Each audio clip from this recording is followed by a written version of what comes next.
Tayo po ay mag-aaral ng salita ng Diyos. Ako'y naliliwagan din. Matthew chapter 6 verse 8. Ang Bible po ay nakakatuwa. Laging pag binasa mo ng tuon, may mapapansin, kakausapin ka talaga ng Panginoon. Matthew 6 verse 8 and 32. Ganito po ang sabi ng talata. Huwag kayong magsigaya sa kanila sapagkat talastas ng inyong Ama ang mga bagay na inyong kinakailangan bago ninyo hingin sa Kanya. Verse 32. Sapagkat ang lahat ng mga bagay na ito ay siyang pinaghahanap ng mga hintil. Yamang talastas ng inyong Ama sa kalangitan na kinakailangan ninyo ang lahat ng mga bagay na ito. Manalangin po tayo. Papagpala namin Diyos, iparating niyo po sa amin ang gusto mo pong iparating. Kami po'y hindi nagpaparaos ng oras, hindi ito part ng program. Ito'y sagyang gusto mong ipaabot sa amin bilang ikaw ay aming Ama. At ikaw ang aming buhay at lahat, kalakasan, para kami maging matatag at malapit sa iyo. Hindi kami mahila ng panglulumo, hindi kami mahila ng discouragement, hindi kami mahila ng takot, hindi kami mahila ng kung anong dulot na hindi maganda. Ay kaya kami maging dapat malapit sa iyo. At yun po yung mangyayari kung kami tumatawag lagi sa iyo, nakikinig sa iyo. Ipatawad nyo nga po palagi ang aming hindi ayos na buhay sa iyong paningin. Banal Espiritu, pasuyo po ng iyong pagkilos, pangunguna, sa pangalan ng Panginoong Hesus. Amen. Okay. Ito pong dalawang talatang ito ay pag iniisip ko ay nakakaagaw talaga ng pansin. Sapagkat kung tutuusin niya sabi, alam naman niya ang ating pangangailangan. Ano? Sabi niya, bago natin hingin, alam na naman niya eh. Ano? So, aking napansin sa talatang ito na ang main purpose ng prayer ay hindi paghingi. Hindi talaga yon. Kaya maraming tao na di-discourage mag-pray, yun lang ang purpose. Kaya tumitigil na ang iba kapapanalangin sa Panginoon, lalo pag hindi tinugon ang panalangin, paano ang kita lang niya, bahagi ng panalangin ay paghingi talaga sa Diyos. Hindi natin sinasabing hindi masama yon. Kasi hindi naman minasama ng Panginoon eh. Ang sabi lang ng Panginoon, kung tutusin, alam na naman niya ang ating pangailangan. Bit pa tayo hihingi? Alam naman pala niya. Pero hindi masamang manalangin sapagkat tinuruan nga dito sa kapitulong ito, magsipanalangin nga kayo ng ganito. So, ang Panginoong Hesus nagtuturo ng panalangin, pero meron din naman siya itinuturo na pinaka-layunin sa panalangin.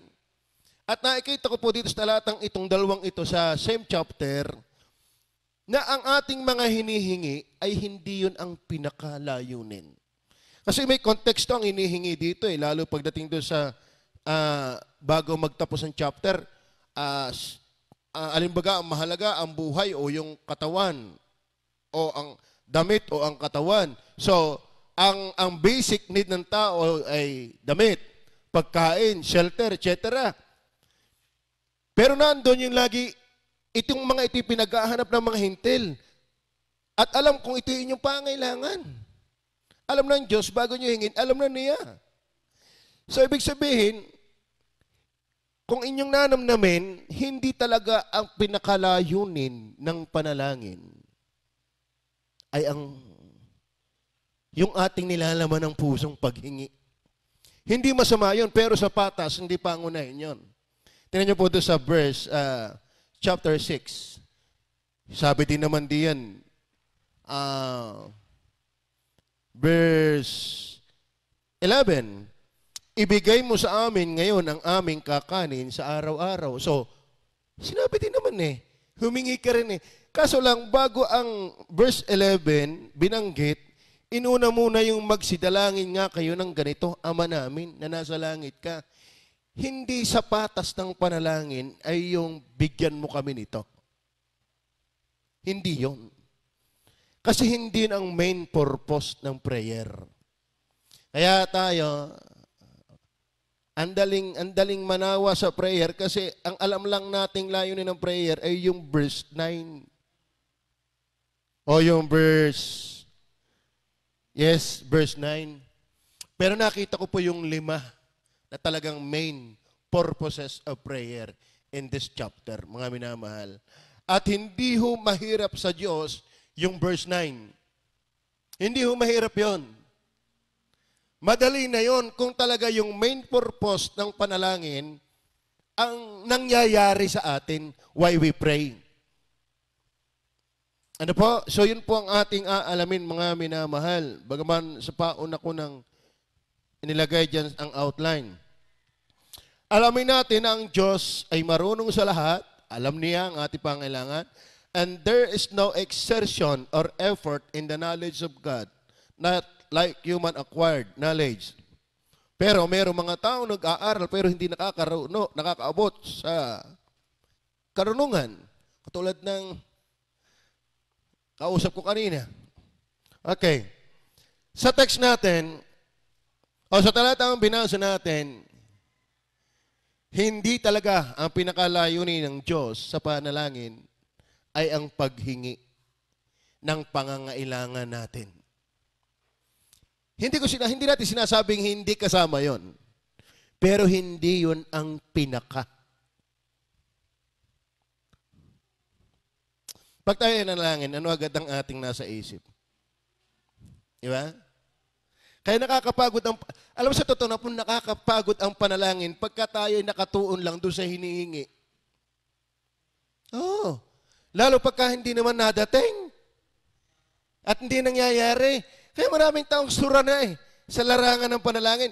Kasi doon siya nakatuon gayong hindi naman yun ang pinaka. Sa totoo na po. Ano? Nako, ay isa na ako sa biktima dyan Kung kailan naman tumigil, saka dumating. Paano nauna yung mahalaga? Mapapagod lang tayo. Katulad ngayon, yung iba yung nangagnganga na. Doon sa ibibigay. Kaya nag-aalma pag hindi nabigyan. Paano doon nakapokus sa ibibigay? Pero hindi doon sa layunin, sa programa, why may gayon? Tama ba? Ganyan yan. So ating aaralin, mga minamahal. Verse 5 and 6, ganito po ang sabi. At pagka kayo ay nagsisidalangin, sa English po, babasahin ko sa English, and when thou prayest, thou shalt not be as the hypocrites are, for they love to pray standing in the synagogues and in the corners of the streets, that they may be seen of men. Verily I say unto you, they have their reward. But thou, when thou prayest, enter into thy closet, and when thou hast shut thy door, pray to thy Father which is in secret, and thy Father which seeth in secret shall reward thee openly. Verse 8 pala. Yes, verse 8. Bigyan ito, verse 8. Verse 8. Then, saka sinabi yung verse 8, be not ye therefore like unto them. Tandaan nyo ha? Yung be not ye therefore like unto them ay yung verse 5 and 6. For your Father knoweth what things ye have need of before ye ask. Sabi dito, be not ye therefore like unto them. Then, saka sinabing, for your Father knoweth what things ye have need of before ye ask. Yung verse 5 and 6, ito po ay tumutukoy sa lifestyle of prayer. Pero, ang lifestyle na prayer nito, mga minamahal, is not sincere. Ito ay panalangin na, sabi, katulad ng ipokrito. Kaya sabi, kung niyo pupunahin, be ye not therefore like unto them. Alam na naman ang Diyos sa inyo pangailangan, kaso lang kung kayo mananalangin, hindi katulad ng ganon. Nang ibig sabihin ng Panginoon dito, ang pinakatalagang main purpose ng prayer sa mga panalangin. Pero, kung kayo mananalangin, hindi yung iniisip agad ay yung need mo, kundi huwag katulad ng mga yon. Naintindihan ba natin? Kasi mga minamahal, ang pinakalayunin kung bakit tayo pinagpipray ay gusto ng Diyos na ang makreate ng prayer ay tayo'y maging sincere. Hindi plastic. Hindi pakitang tao. Hindi pasikat. Hindi para mapansin. Kasi kung yung babasahin ang verse 5 na sinasabi ng verse 8, huwag nga kayong magsigaya sa kanila. Ay sino yung binasabi? At pagka kayo nagsisidalangin, ay huwag kayong gaya ng mga mapagpaimbabaw. Ganito yan.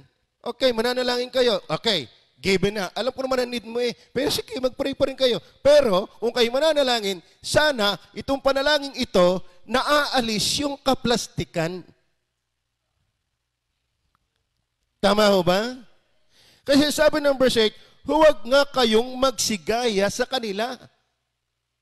So ang main purpose ng prayer, hindi lang yung ating gustong hingin talaga. Kundi ang gustong mangyari ng prayer, tayo ay maturuang maging totoo. Tao. Are you with me?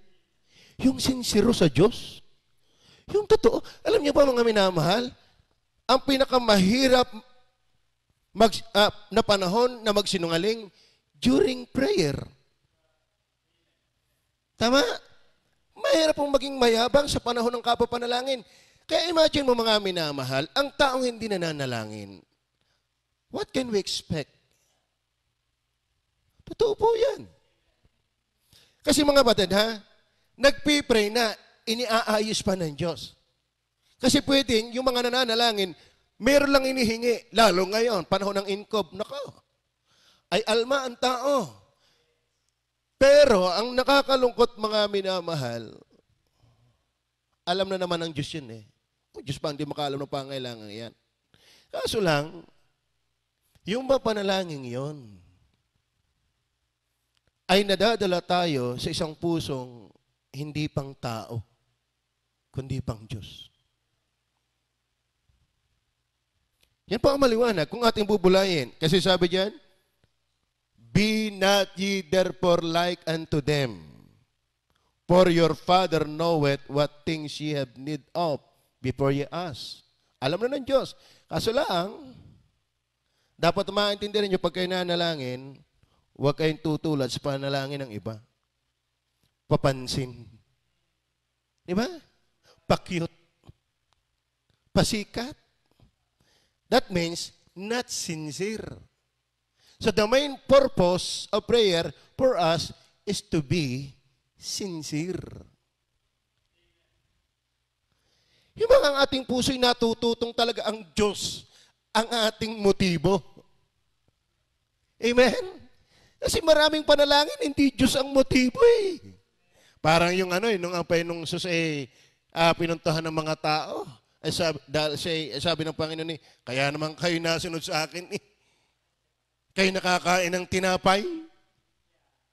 Tama ba? Oo. Gareklamo na yung iba, hindi naman ibinuto si Duterte. Dahil nang mahirap, akala mo na may mayaman na. Sagya. Alam mo, kung yung bubulayin, parang naging kasalanan pa ni Duterte na ang tao'y naging mahirap. Sagya ka naman mahirap na. Ganyan din minsan mga minamahal. Maraming tayo kaya tayo madi-discourage sa prayer life. Kasi ang pinaka-main purpose, one of the main purposes of prayer is for us to be sincere. Wag not, sabi ng verse 8, be not ye therefore like unto them. Especially verse 5, and when thou prayest, thou shalt not be as the hypocrites. Are you with me? Example, chapter 6, verse 1. Tinan niyo yan. Mag-ingat nga kayo na huwag magsigawa ng katwiran sa harap ng mga tao upang kanilang makita sa ibang paraan ay wala kayong ganti ng inyong Ama na nasa langit. Yan. Kaya ang hirap. Pagod ka na sa kapapanalangin. Bakit? Hindi naman na-develop yung yung puro sa Diyos. Pang tao lagi ang laman at ang dahilan. We are being driven by men and for men. Men's desire and for men. Tawag dito, yung kasiyahan. Pero ang maganda sana, ma-develop ng prayer, yung tayo napasok sa silid. Huwag natin iligay na literal na silid. Ibig sabihin, yung hindi tayo pa-impress. Are you with me? Totoo yan. Kasarap ka ng panalangin mo. Alam mo mga kapatid, pagka tayo ay nahulma ng Diyos sa sinsirong buhay, na talaga ang Diyos ay totoo sa atin at siya ang ating talagang hinahangad at pinaglilingkuran, dalayan natin sa lahat ng gawain. Totoo yan. Kaya maraming taong maging sa lahat ng ginagawa, pag hindi papalakpakan, masama ang loob. Pag hindi nabanggit ang pangalan, tapos ang iba'y nababanggit, ang sama ng lasa, may paborito ika. Kasi hindi na-develop sa iyong private life yung sincerity. Na yan ang purpose ng prayer. That's the main purpose of prayer, for us to be sincere. Kasi pag tayo po ay nasanay, nalilok ng Diyos sa ating papanalangin, na tayo ay hinahalughog natin ang ating mga puso at kaluluwa, tayo nagpapakatotoo sa Diyos, alam naman natin ang ating puso Lord, ito ako. Patawarin niyo po ako. Marami akong pagkukulang. Hindi ako tama. Hindi ako ganap. Pero tulungan mo ako. Ako'y transparent sa iyong paningin. Walang nakatago sa iyo. Kilalang kilala mo ako. Kaya nga ako'y hindi saludong sa nananalangin. Hindi mo lang nagkukumpisal ng kasalanan. Ang layunin talaga ng panalangin, be not ye therefore like unto them. So, be sincere, not hypocrite. Are you with me? At saka maganda yan, pag nadala yan. At nandiyo sabi, 1 Corinthians 10:33, alam na alam po natin yan. 1 Corinthians chapter 10, verse 33. 30. Tama ba yan? 31. Ano ba ang ginagawa natin members ngayon? Online game. Anong mangyayari sa buhay mo? Kaya naandito ka, kata mo maraming plastic sa church. Bakit? Hindi totoo sa pribadong buhay. Bakit hindi totoo sa pribadong buhay? Hindi sincere. Kaya tayo nananalangin, gusto niya tayong maging sincere. Are you with me? Number 2, diyan, balikan ko ulit yung sinabi ng verse 8.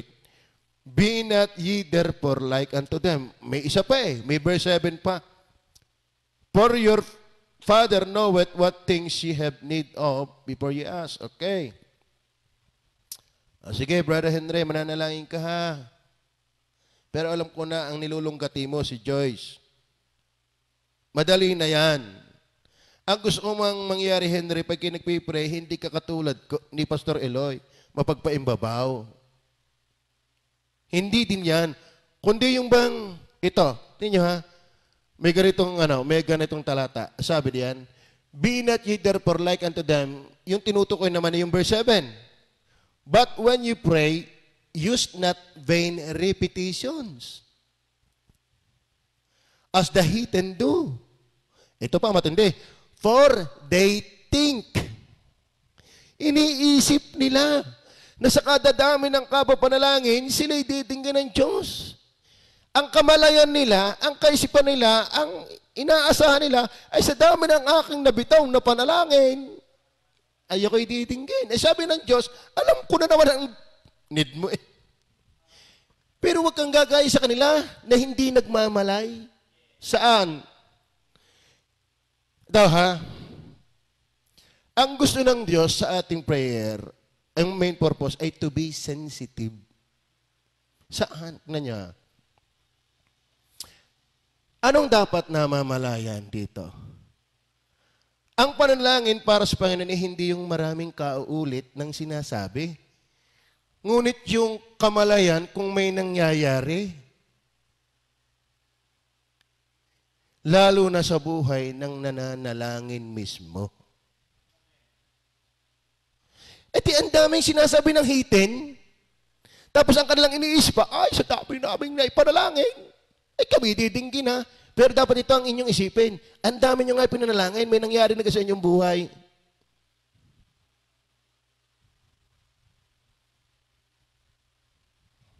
Alam niyo po ang purpose ng panalangin?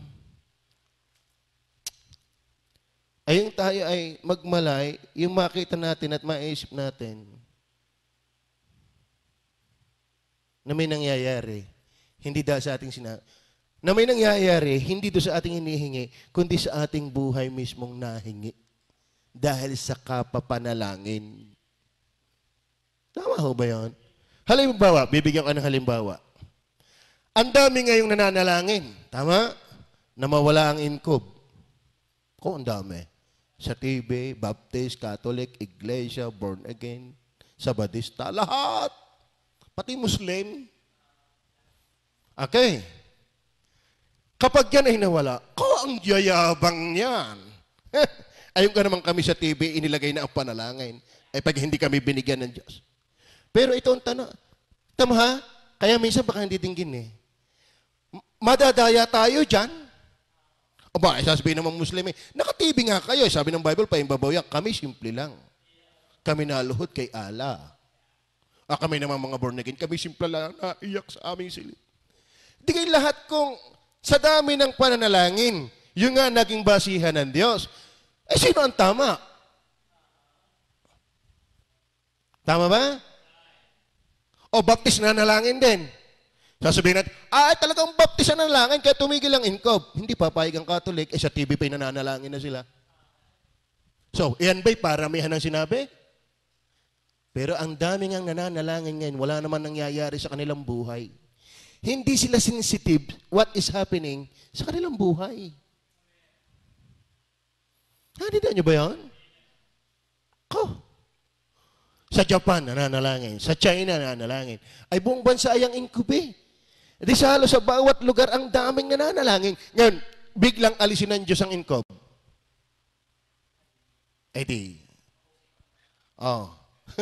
Ano sasabihin ng Muslim?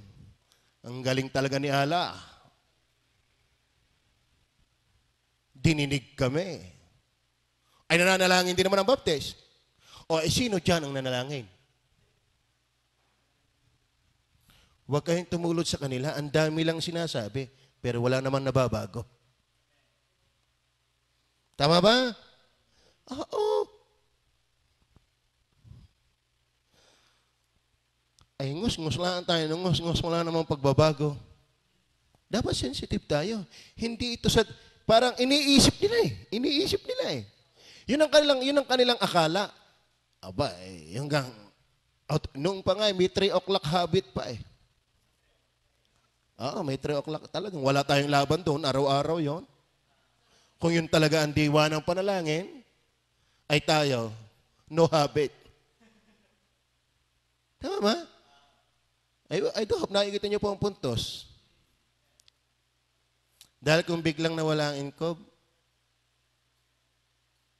ang dami magbibida.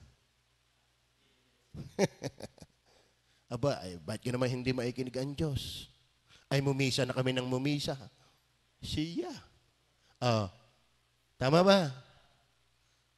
Ay, malamang, hindi ang baptism na nalangin nga. Ay, umonline na ng umonline. Tama? Chumalang siya ng chup. Yung magaling yung paalala ni Tanoy. Delikado pala yung hamon, sa challenge na yan. So, naintindihan niyo ba yun? At kasi lahat ito yung magandang mamalayan. Sabi niya, ang sabi diyan ng talata at niyo po, ang sabi ng verse 7, but when you pray, use not vain repetitions as the heathen do. Ito mamalayan dapat ng nanalangin. Malay mo bang ikianak ng Diyos? Marami yung nananalangin pero hindi talaga anak ng Diyos. Katulad ng mga ito. Iniisip nila sa karamihan ng kapapanalangin ay diringgin sila ng Diyos. Katulad ng ginagawa ng hintil. Alam niyo mga batid, sa prayer, ang main purposes, pandalawang purpose ng prayer is not only to be sincere, but also to be sensitive. Sensitive saan? Yung nalilikha ng panalangin sa buhay ng nananalangin. At saka yung nagmamalay ka na ikaw ay hindi pagano. Anak ka ng Diyos. Sa totoo na ho, pag nawala ang inkob, ako'y naniniwala, kaya nawala una, ang Diyos ay nagbigay pa ng ekstrang biyaya. Pandalwa, ang pinakundanganan niyang panalangin, mga anak ng Diyos. Mga anak ng Diyos. Ay, sasabihin naman nila, bay, anong palagay mo sa amin? Hindi kami anak ng Diyos. Yan nga ang problema eh. Tama? Sa totoo na, yan ang magiging problema. Ay, kita ko ang iglesia ni Cristo eh. Ay, sakaling mga nalangin ng aming ministro. Pag napakinggan niyo ang panalangin ng aming ministro, ay yanig ang Ama. O, di kayo pagka nawalain ko yan, ay di sila magmamapuri. Pero hindi naman naalis ang sigarilyo. Tama ba? Hindi naman naalis ang kayabangan. Yun ang ibig sabihin ng prayer.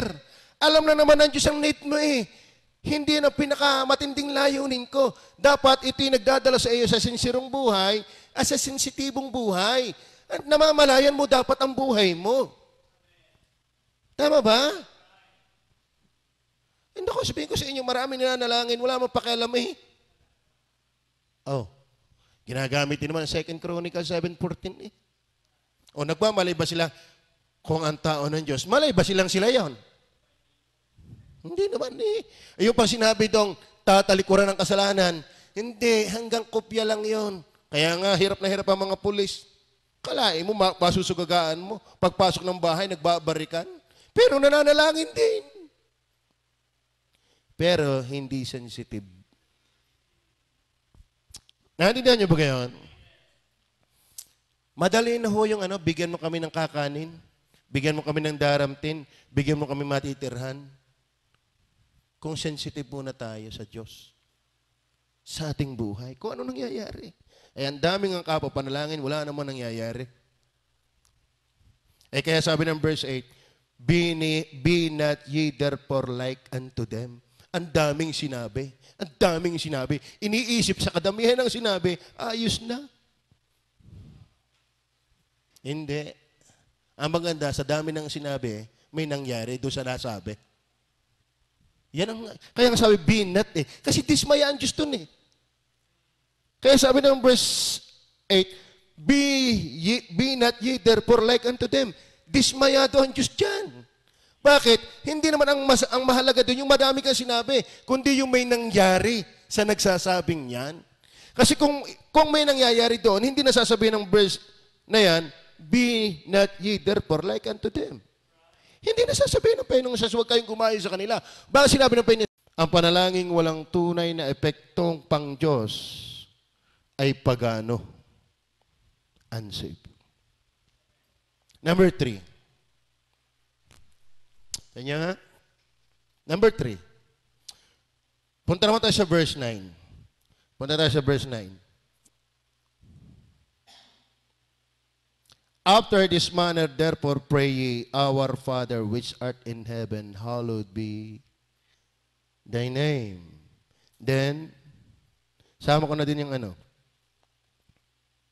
Hallowed, yes. Hallowed be thy name. The word hallowed, mga minamahal, ang ibig sabihin ng hallowed sa Grego, hagiazo, ibig sabihin sanctify. Sanctify. So ang panalangin, ang purpose ng panalangin is not only to be sincere, to be sensitive, but also to be sanctifier of God. To be sanctifier of God. After this manner, therefore, pray ye, our Father. Dito muna tayo sa salitang our Father. O, nais ko muna, punahin muna yung sanctifier. Ang ibig sabihin ng sanctifier ito. Sanctifier, ibukod. That means, ibukod, ihiwalay, itangi ang Diyos. Ibahin ang pangalan ng Diyos. Ang isa sa mga pinakalayunin ng panalangin ay ang makita, matutuhan, malikha sa buhay ng nananalangin na ang Diyos ay walang katulad. Nabubukod tangi, pinakamahalaga sa lahat.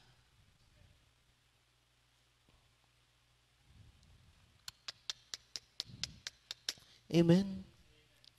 Ang pinakatuon ng panalangin ay madala tayo sa kalagayang pagkaunawa na ang Diyos talaga ang aking kailangan.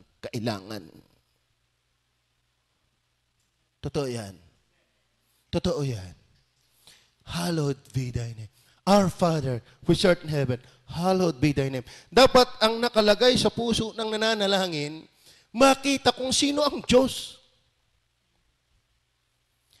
Ang Diyos na ito ay hallowed be thy name. Ang sabi, ibukod mo siya. Huwag mo siyang itulad kung kani-kanino. Wala siyang katulad. Siya ang pinakamahalaga. Siya ang pinakamarilag. Mas marilag yan sa hinihingi mong damit. Mas marilag yan sa hinihingi mong bigas na ilalagay mo sa sikmura. Walang katulad ang Diyos. Yun ang Kanya. Yun ang purpose ng prayer. Hindi ikihingi lang ng hihingi. Kaya pag hindi binigay ng Diyos, ikimaktol sa Diyos. Paano? Nakita mo yung hinihingi mo, hindi yung hinihingan. Tama ba?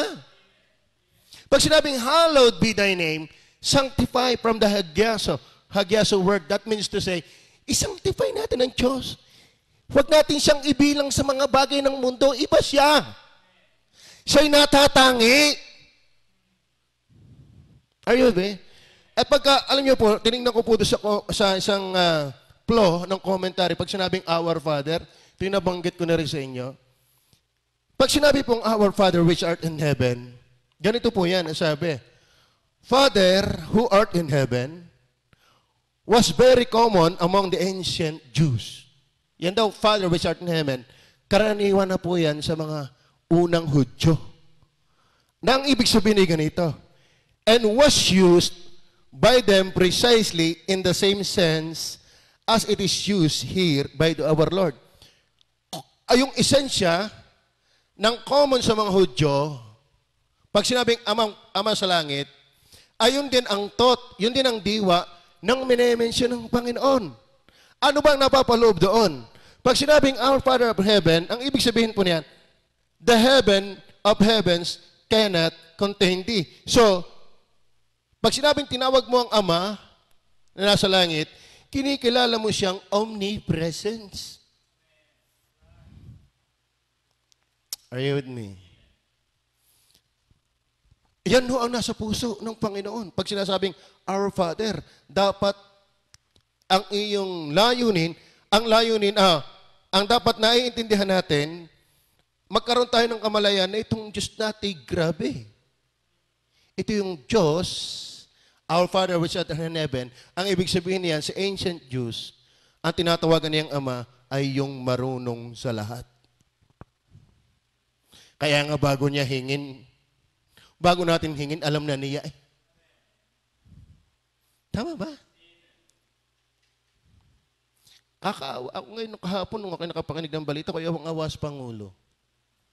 Nakalungkot. Alam niyo, ako'y nalulungkot doon sa mga Baptist Christian na laban sa pangunguna niya. Una, may palpak siya. Tao siya eh. Tama? Eh kung ikaw ka nakatayo doon, kaya mo ga? Pandalwa, yung Romans chapter 13, igalang yung mga nasa panunungkulan. Aba sabi daw naman makinig muna sa Diyos bago sa tao. Sala naman ang konteksto mo. Yung sa Acts chapter 4, na makinig ka muna sa Diyos bago sa tao, persecution time yan.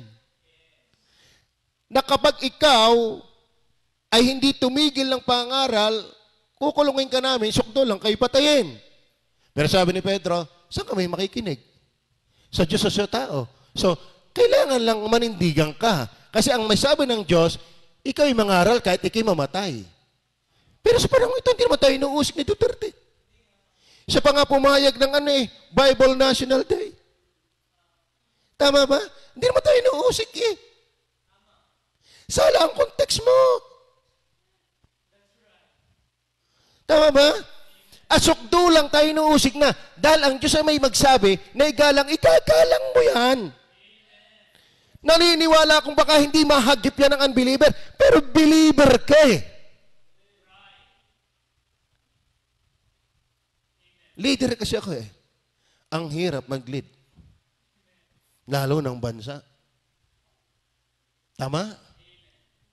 Oh.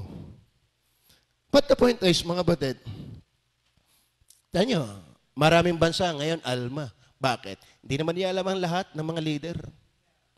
Doon pa nga las pamimigay ng ayuda eh. Marami diyang kurap eh. Meron diyang hindi nabibigay lahat. Alam na ba na yon ng presidente? Pero ang Diyos, may hukuman isang araw. Kita niya ang lahat ng pangluloko mo. That's our God. That's our God. Ibahin natin Diyos natin. Our Father which art in heaven, that means to say, He is omniscient. Kaya huwag kang yayabang-yabang, huwag kang paimbabaw, kita ka ng Diyos eh. Mahirap magdaya, mahirap maging ipokrito, ay pag sinabi mo, Our Father which art in heaven, ang ibig sabihin niyan, wala siyang hindi alam sa iyo. Ay sulong. Paano hindi ka magtatapat yan? Wala ka namang may itago sa Diyos. Are you with me? Pag sinabing, Our Father which art in heaven, ito'y tumutukoy sa majesty and dominion over His creatures.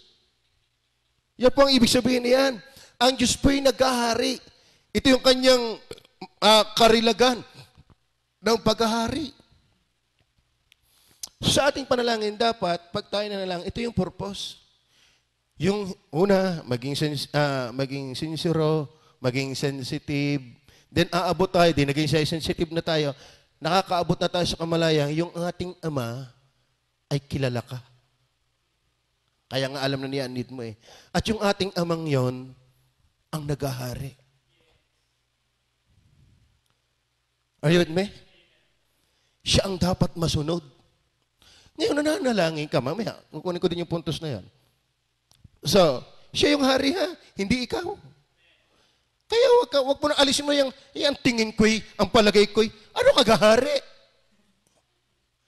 Pag ikaw ay nananalangin, at lagi ang laman ng utak mo ang tingin ko'y, sa palagay ko, ari ang aking tingin, ito ang tama, ay hindi ka talaga mananalangin. Hindi mo kasi nakikita kung sino yung tama. Siya ang hari eh, hindi ikaw. Hindi ako. Kaya basagin na natin, kaya minsan, kontra tayo sa preaching. Paano? Meron kang iyo eh. Hinting ko hindi yan. You're not qualified to pray.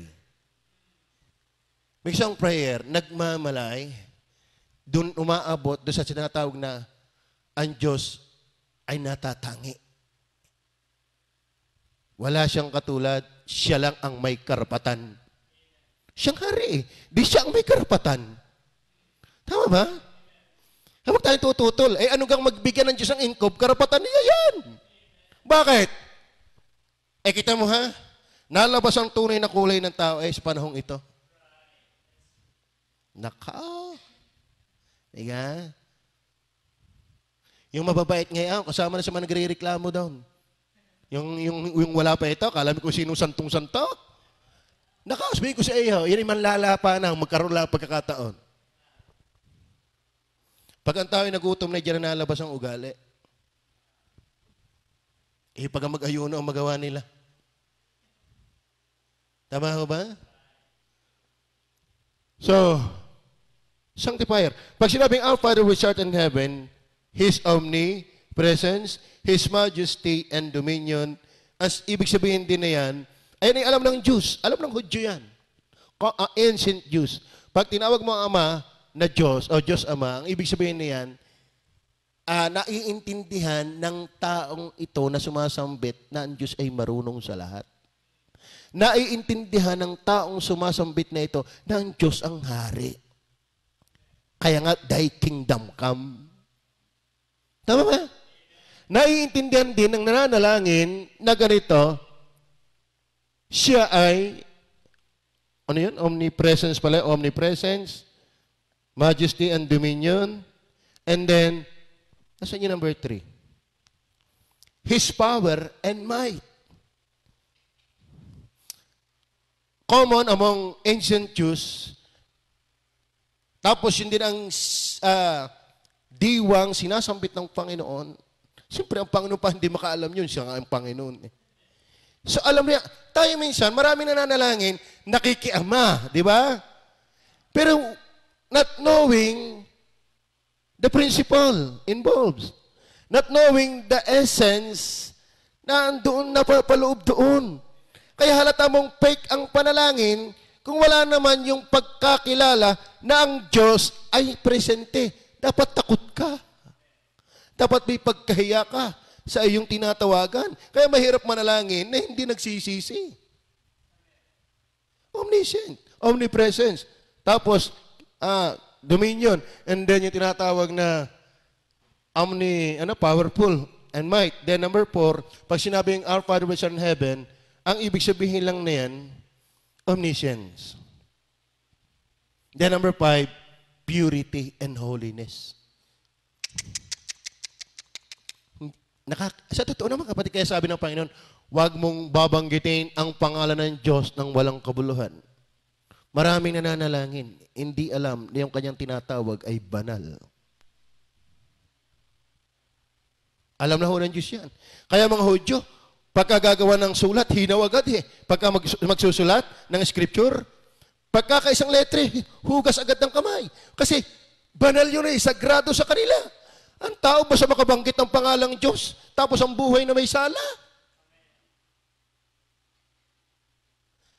Ito mga minamahal. Mga members, matagal ka hindi nasimba, wala pang inkob. Anong ginagawa mo? Tapos mananalangin ka ngayon? Na wala kang deep realization of what you're doing before inkob? How can we pray right? Tama? Kilala natin ang ating buhay. Alam ng Diyos at alam natin. But mind you, pag sinabing, Our Father which art in heaven, ibig sabihin yan, siya'y banal. Dalisay. Ano ibig sabihin niyan? Ang nananalangin, hallowed be thy name. Dapat hindi natin binabasta. May paggalang talaga tayo. Di ba? Pagka ama, di kayo igagalang. Ay lalo pa naman ito, Diyos. Naintindihan niyo ba yan? Totoo po yan. Yan po ang prayer. Ang isa pa sa pinakalayunin ng panalangin ay ang makita, matutunan, malikha sa buhay ng nananalangin ng Diyos ay walang katulad. Natatangi, pinakamahalaga, at kagalang-galang. Tama ho ba? So, kaya sabi ng Panginoon alam ko naman ang need mo, kaso lang, ay huwag ka sanang katulad ng iba ha. Hindi sincero. Huwag sana kayo mananalangin ng katulad ng iba ha. Na hindi sensitive. Lalo kung walang mananalangin, imik ka lang ng imik, hindi mo naman alam ang iniimik mo. Pag sinabing, Our Father which art in heaven, dapat nadaloy sa isip mo, ang ibig sabihin niyon. Ang Diyos Ama ay omnipresence. Hindi natin siya malilin lang. Then number 4, yung nananalangin, napaka-submissive. Diba? Sana yung aming mga mayor, ang aming kapitan, sana maging matakot sa Diyos, magkaroon ng banal na takot, at yung kanyang tulong ay huwag maligaw, makarating sa amin. Diba? Akala mo kung manalangin para sa iba, na gustong mangyaring maganda, parang nangyari na sa kanya. Are you with me? If we are praying that the will of God be done sa iba, let it be done first sa ating buhay mismo. Tama? Oo, kaya ang Panginoon ay nahingi ka na naman. Ay, sabi nga, kung ang Diyos makakaimiklay, araw-araw ng ginawa ng Diyos. Aba, tapos sasabihin pa, hindi na ako nananalangin, baka ang Diyos ay malito na. Ano? Sa dami na nanalangin. Pero sa totoo mga kapatid, ang purpose ng Diyos ay hindi para ikibigyan lang ng bigas. Ang purpose ng Diyos ay hindi lang para ikibigyan ng pagkain ng tubig pag ikinagpipray. Ang talagang pinaka-purpose ng Diyos, ikaw ay maging sincere. Tama? Magkakaruktong na bakit magiging sincere? Dapat namamalayan mo kung sino yung Diyos. Dapat ikaw ay sensitive. Dapat tayo ay sanctifier ng Diyos. Then be submissive. Thy kingdom come. Nako. Tapos ay pag nakapanig ng preaching, nako, hindi yan ang tingin ko. Alam mo, ang hirap ng taong sanay na yung siya ang nasusunod sa bahay. Halimbawa, ikaw, ay sanay kang ikaw ang nasusunod sa bahay mo. Tapos naligtas ka, gusto mong dalhin yan sa church. Na kaya pagka, para ang lasa mo ay parang kontrayata doon sa akin, kinasanayang dapat nasusunod, ay inak ka. Yan nga mahirap nasanay kang sundin, hindi ka naman nasanay sumunod. Tapos mananalangin ka, lahat ay sa iyo ang ayuda.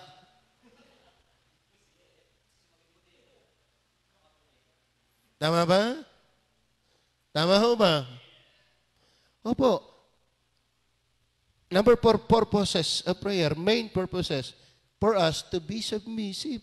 Thy will be done. Panginoong Isus nga Diyos nagkatawang tao Not my will, but thy will be done. Bakit? Yan ang wise. Kasi ang tama at masarap at tagumpay ay ang kalooban ng Diyos, hindi yung gusto natin. Tatanungin ko kayo. Sa mababaw na pagsilip at one-sided analysis, ito, makinig kayo. Naging Satanas si Lucifer dahil kanyang gusto ang hinangad. Tama ba? Tama ba? Naging Satanas si Lucifer dahil kanyang gusto ang hinangad, pinagpilitan at ipinaglaban sa Diyos. Nananalangin ka, ipinipilit mo na may gusto mo. Ay tatandaan mo, si Lucifer naging Satanas. Dahil ang ipinilit ay ang kanyang gusto. Ibig sabihin, sa gusto mo, hindi ka mapapagaling. Si Lucifer, nung ipilit ang kanyang sarili, naging Satanas siya. Kaya kapag ikaw at ako, matigas ang ulo sa Diyos, pasaway, nako naman, alam ko ang pangailangan mo, bakit hindi ko maibigay? Alam na ng Diyos yung ating need. Don't worry about that. In fact, di ka pa humihingi, binibigay na ng Diyos Ang dapat lang natin maunawaan, let His will be done. Bakit? May naging masamang anghel dahil ang ipinilit ay yung gusto niya.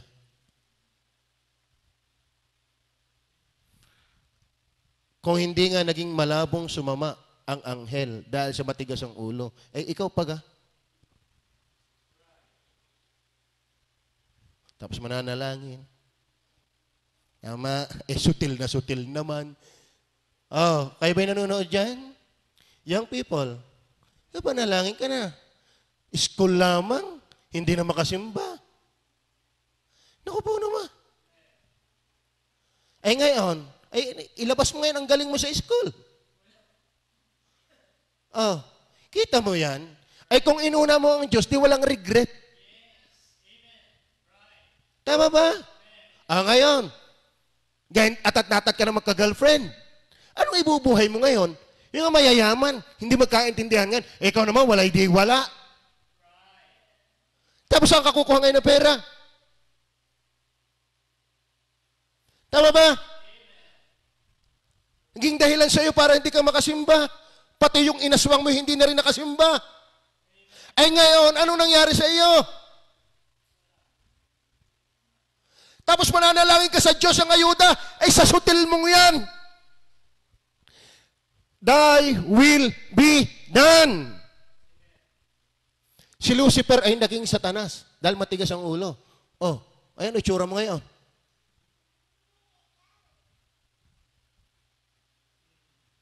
Ano itsura ko ngayon? Hindi ka cute. Hindi tayo maganda. Kapag tayo pasaway sa Diyos. Kaya ang prayer, thy will be done. Bakit? Our Father. Kagalang-galang ang Diyos. Banal ang Diyos. Marunong ang Diyos. Hari ang Diyos. Tapos mananalangin ka, Our Father, di ka nahiya, pasaway ka naman. Ay ngayon, nakakaawa. Nakakaawa. Oo. Ay ako, kahit mamatay sa panahon nga rin, at least ako naman nagsisikap sa Panginoon. Kung kayo mamatay sa gutom, ay anong gagawin? Ay kamay ng Panginoon yan, di. Pero kayo namatay dahil sa katigasan ng ulo, nakakahiyaya pagdating sa hukuman ni Kristo. Kaya minsan, maraming panalangin, nawawala na rin. Alam niya ang kanyang sarili eh. Di ka? Mananalangin, Diyos ko. Hindi naman kayang isuko yung mali. Di wala rin. Tapos sasabihin niya ako, hindi man tinutulungan ng Diyos. Alam ng Diyos yan. Bago niyo hingin, alam na niya yan. Tama. Kaso lang, hindi yun ang purpose. Muna. Tama? Oh. Napaalis kaya si Adan at si Eva sa halamanan ng Eden kung ang sinunod nila yung kalooban ng Diyos?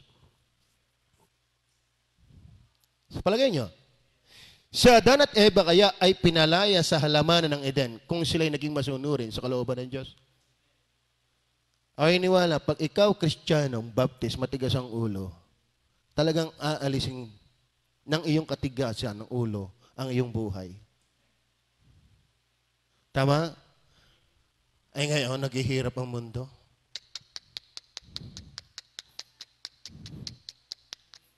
Ako'y natutuwa sa Panginoon. Kami parang hindi wala kami support. Baka kami hindi nga kumuha ng support na Kasi ayoko namang masagad ang simbahan.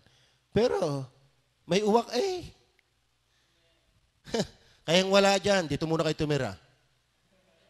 May uwak Oh, may nag-text uli sa amin.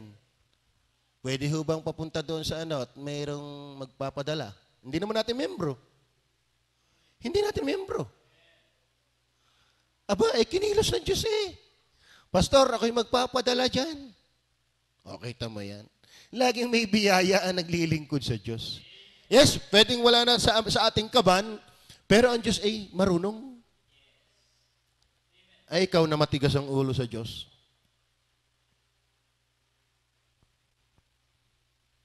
Tama? Is the will of God ay nagaganap sa ating buhay. Para tayo mananalangin. Hindi yun ang purpose paghingi lamang. No. Let His will be done. Hingi ka ng hingi. Tigas naman ang ulo mo.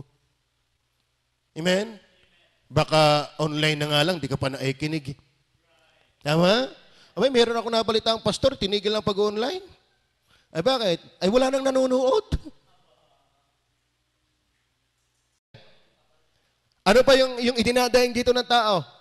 Sabi ng Panginoon, alin ba mahalaga, ang buhay o yung katawan? Ay may katawan ka nga, patay ka naman. Naibigay nga niya ang buhay, yung pagka namang katawan. Nag-aalala ka sa damit. Naibigay nga niya ang katawan. Naibigay ang buhay at katawan, yung pagka naman damit. Tama? So, madaling sabi, walang hindi kaya ng Diyos. Kaso lang ang gusto niya, pagdating ng verse 33, unahin niyo muna ang kaharian niya. Ano pang 5? To be seeker of God first.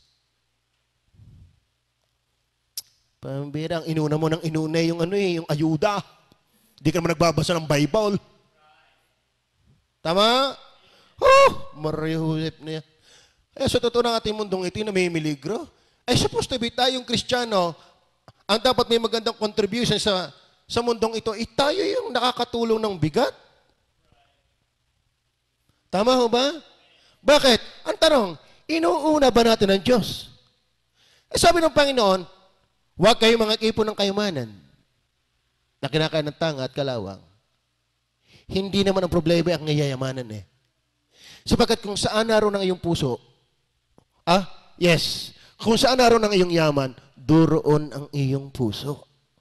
Kaya ang gusto niya, dapat ang yaman may Diyos para ang puso mo nasa Kanya. Tama ba? Ay lagi nang inatupag mo, ano kayong damit ng aking gagawin?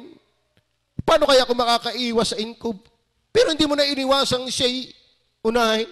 Hindi unahin. Naintindihan niyo ba yan? Siyempre, dapat tayo mag-ingat dyan. Di naman ibig sabihin kayo huwag tayo mag-ingat. Kaya huwag tayong uli ng uli. Sirinin na lang. Ano? At huwag ginawang payagan natin yung iba ay pumunta sa atin. Hindi nga tayo naalis. Yung iba na may pinapayagan natin pumunta sa atin. Di gayon din yun. Tama ba? So yun ay parte ng pag-iingat. Pero kailan natin iningatan ang ating puso? Siya pa ba ang una?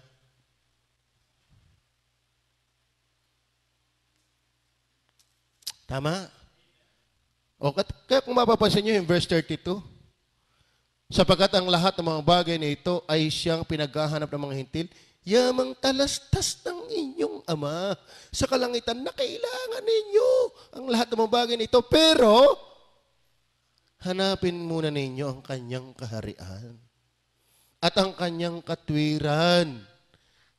Ang galing mong mga twiran hindi yung kanyang katwiran.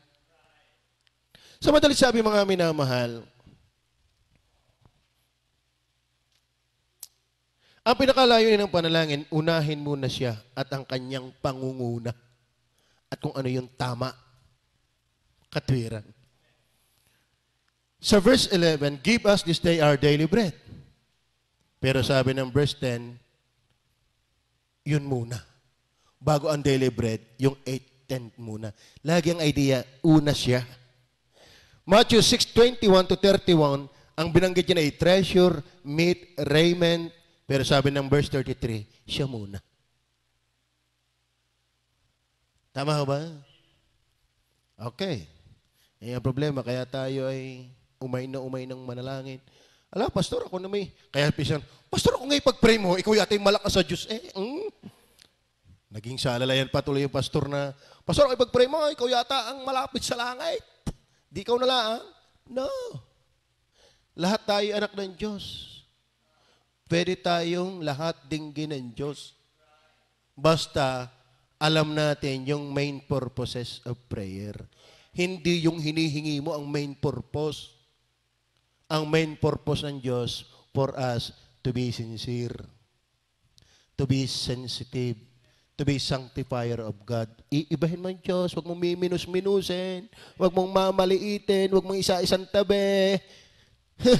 Sanay na sanay ka kasing linggo may pumunta lang sa inyo, hindi ka na makasimba. Miniminus-minus mo ang Diyos Di ngayon.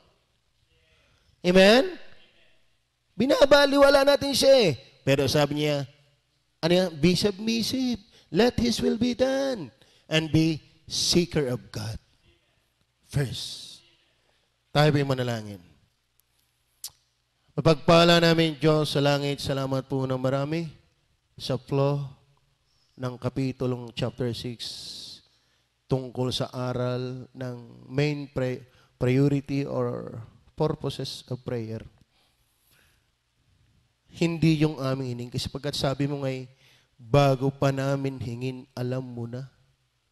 So ano yung purpose pa ng prayer kung aming titingnan, kung doon lang kami tumitingin, na ang panalangin ay paghingi lang, ay gayong alam mo na. Sa madaling sabi, Panginoon, maliwanag, hindi ang pinaka-layunin ay ang paghingi.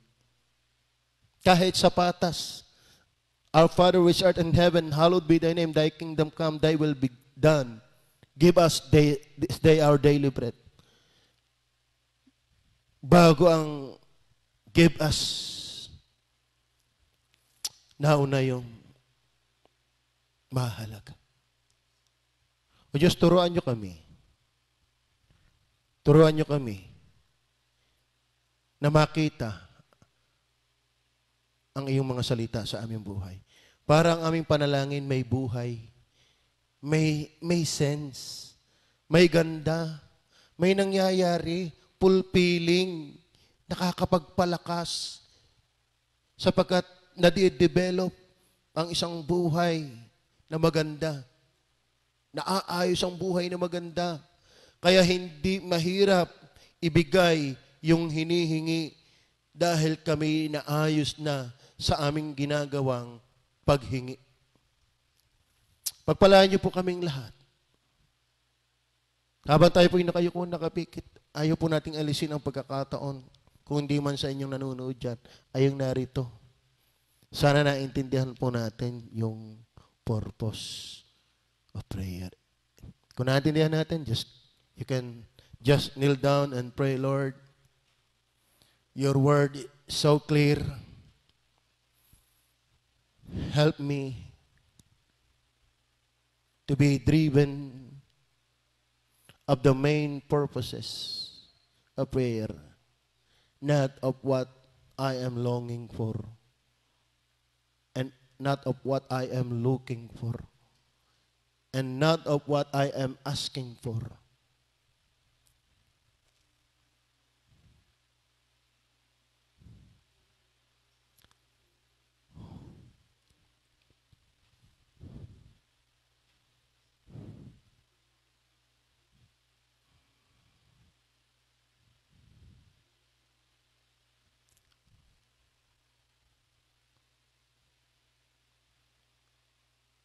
Mapagpala namin Diyos, salamat sa iyong aral.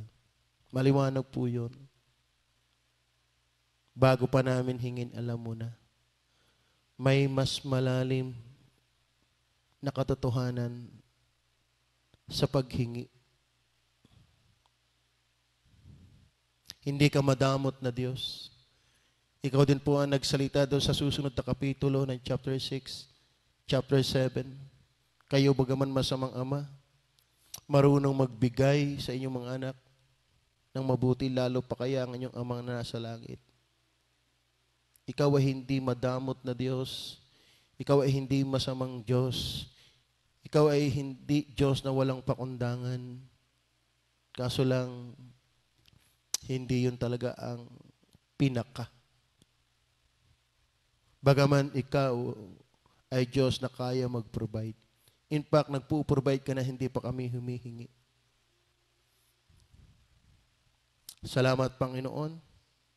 Sana po kami ay maging sincere, hindi katulad ng iba. Sana, Panginoon, kami ay maging sensitive, hindi sa dami ng aming sinabi at sinasabi, kundi ano yung nagagawa sa aming buhay ng aming paglapit sa iyo. Sana kami, Panginoon, ay sanctifier of your name. Sana kami, Panginoon, ay submissive to your will and seeking you above all things. Salamat po na marami sa pangalan ng Panginoong Jesus. Amen.